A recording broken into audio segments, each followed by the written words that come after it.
Welcome back, everybody. It is freezing. It got way colder this morning than the old weatherman was calling for. I about got caught with a bunch of stuff froze up. It dipped down into the 20s this morning, and it's barely got into the 40s right now with high wind. Yes, I know, y'all up north are laughing. This is freezing cold for Florida. So we gonna warm the tractor up for a minute, then we got some projects to do today.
Tell y'all what, this is an extremely heavy tank. I'm starting to wonder if this wall is going to be just as thick on this tank as the other ones I've cut. If so, these will be some extremely long-lasting fire pits. So now what I need to do is get this top out. I may have to cut this ring off. I hope I don't. Looks like it might be welded all the way around. That'd be aggravating. But I need to get this filled up with water to make sure it's safe before I start cutting on it. So, wish me luck.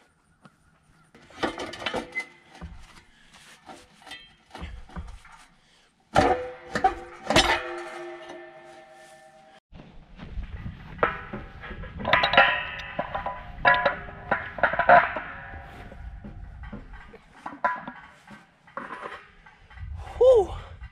Had to wind up cutting that ring off. I was real careful to not go in the tank, obviously. So the only way I can get the wrench in here with a big cheater bar to break these things loose. Whew.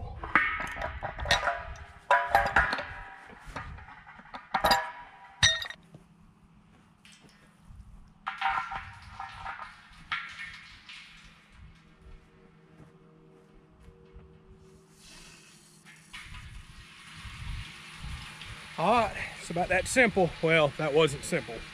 We'll let it fill up until it starts spewing out of this other hole. Flip it over, dump it out. It's safe to cut. All right, so I've been doing some measuring. On the other side, what's keeping this from rolling is all the, spout outlets. It's about a 15-inch section in the middle that's got holes and stuff all in it for all the screw-in spouts. That's not going to make a very good looking fire ring, so I'm trying to figure out how many I can get out of this minus the center section. And it's looking like I can get one 11 and one 12-inch ring per side if I cut the middle out at 15 inches. I think 11 to 12-inch fire ring sounds about right for something on the ground. So I guess we're going to start with a 12, and I'll cut 2 more 11s and another 12 off down the road.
All right, I've made my cut almost all the way around. Actually, I have cut all the way around, and I cut through the majority of it, but I left a bunch of sections about that wide that were almost cut through. Because if y'all watched my fire pit build, my last one, I just got this 7-inch grinder, and I was having an issue where I was cutting all the way through, and this was warping on me because I wasn't leaving metal in there to support it. So as I cut all the way around, it was warping, catching my blades, destroying them, and making a dangerous situation. I'm happy to say I just cut all the way around this thing with 1.5 blades. I think last time I destroyed like 4 or 5 blades to make a cut, so much more cost effective. So I figured how I'm going to finish this off instead of risking catching that cutoff disc in this, going back and cutting those few little sections out. I bought me some of these DeWalt very fine tooth metal cutting blades, had good reviews. So I'm gonna see if I can go back and just cut these few little sections out. And if so, that's the way I'll start doing this, because it was a much more pleasurable experience today. I'm finally starting to learn that big old heavy duty cutoff grinder without it snatching away from me and taking off. But the big key is don't shove it way down into a cut, because it'll grip and go.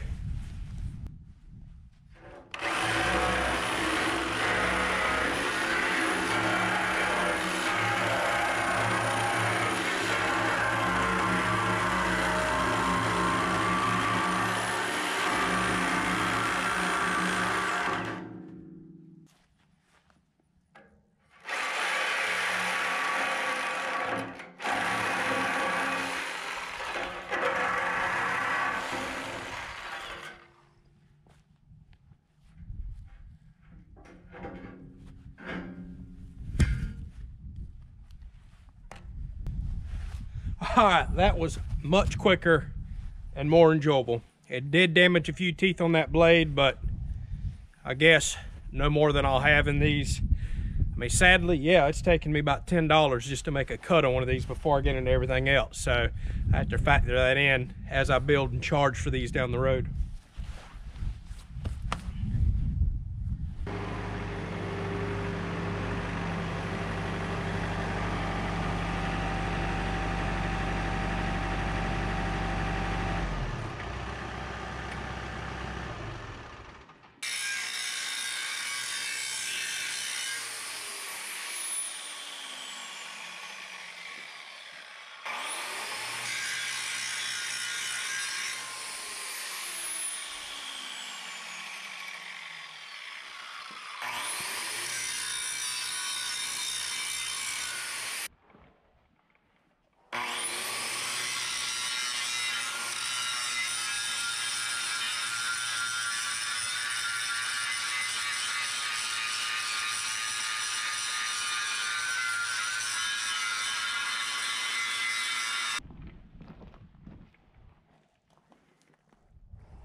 So I've been out here racking my brain trying to figure out how to make a perfect line all the way around this thing.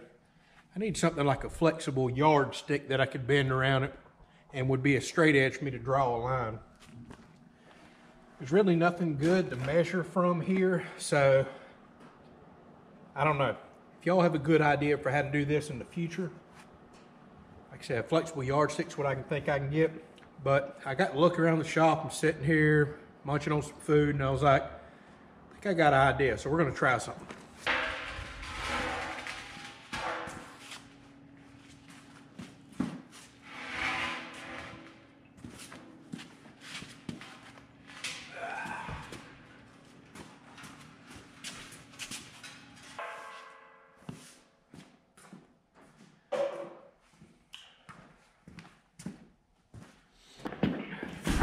All right, y'all may laugh at me with this one, but I got to thinking, I was like, you know what? The shop floor is level, and I can get a good measurement off the shop floor. So I was like, all right, well, how can I do that? I got to look at this stool. I figured, hey, take the stool, which is adjustable, find the height that I want, put me a marker on it,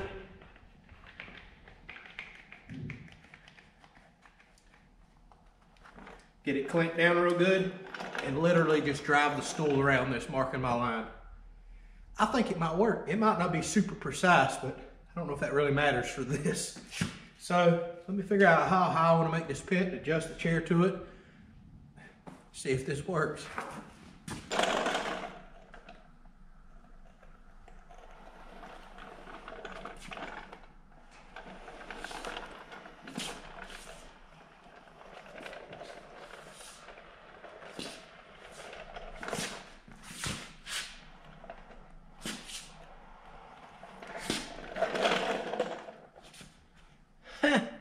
It worked, other than my marker trying to run out of ink there. Cool. That's what I'll use from here on out, except for really big tanks that I don't want to manhandle in here.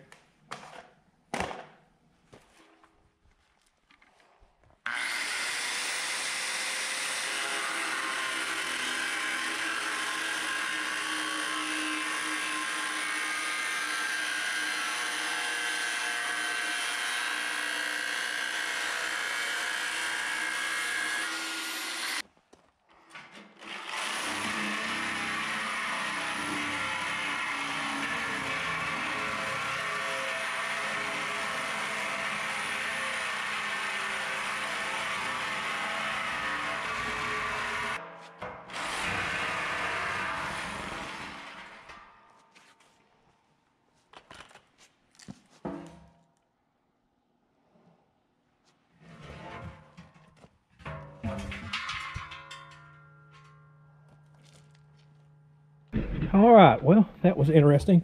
That cut so much easier than the other tank, but I can see why, the thickness of the metal. However, I'm still quite pleased with the thickness of these tanks.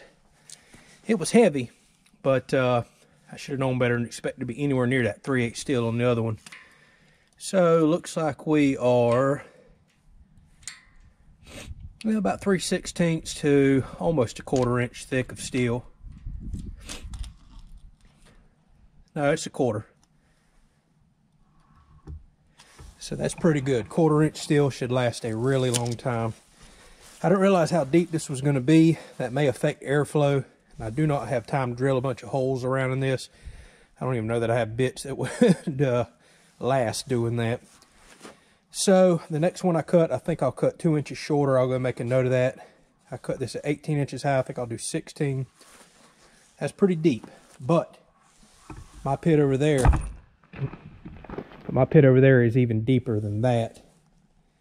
And I have found once you get a good coal bed in it, it doesn't matter. It'll pull oxygen in and it burns hot and almost smokeless.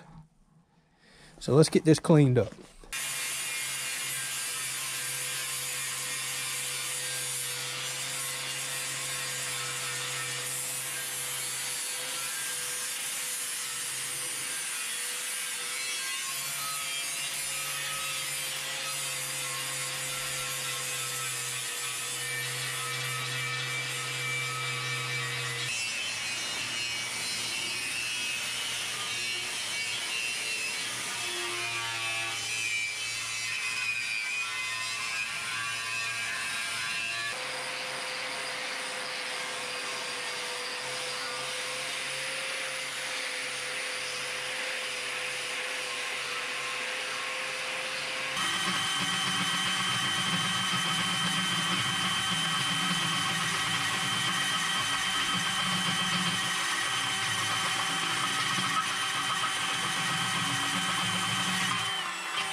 All right, y'all, it is as done as it's going to be. I'm going to experiment in the future with some high temperature paint on them. Or what I may do, I really like the rusty patina look, honestly.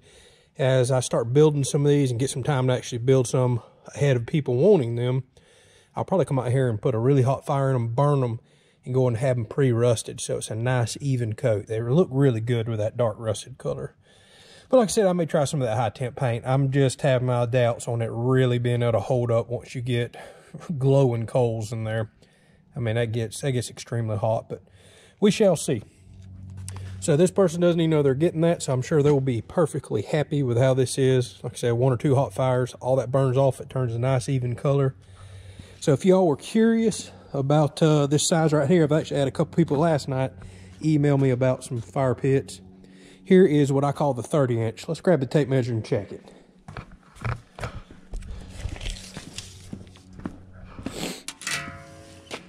So yeah, it's 30 inches all the way across, 1/4 inch thick steel. Like I said, that is way, way thicker than that old sheet metal stuff that you get at the big box stores. This should last a long, long, long time before you ever burn that out.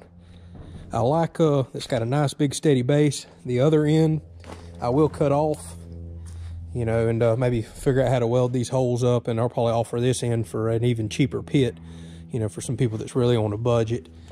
But I'll have to build legs and do something else with that. So it's something I'll play around with. Like I said, on the next one, I think I'm gonna cut it 2 inches shorter, just for getting better airflow.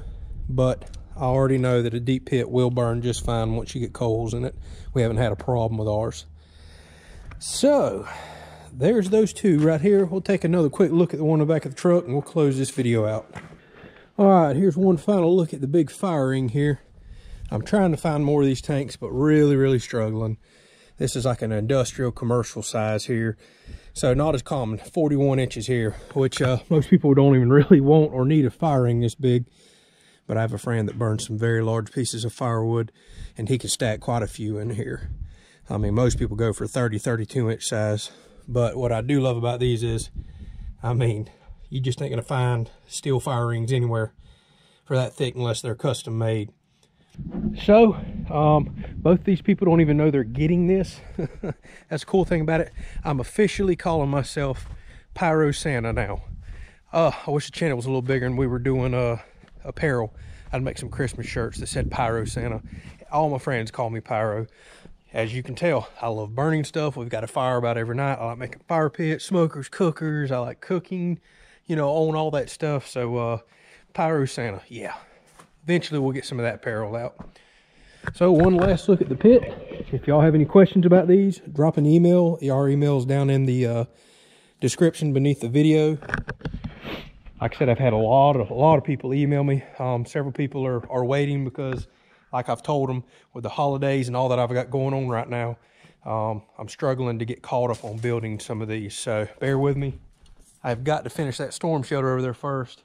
Then whenever I find a small break, as I'm pulling permits for the house, I'm gonna try to build quite a few of these in a couple day period, and I'll have some ready to go. Got a pretty exciting announcement for firewood. A lot of people enjoy the firewood videos on the channel. I think I've just got a lifetime supply on the hookup. So once I get that official and maybe make a trip and check it all out, I'll let you know.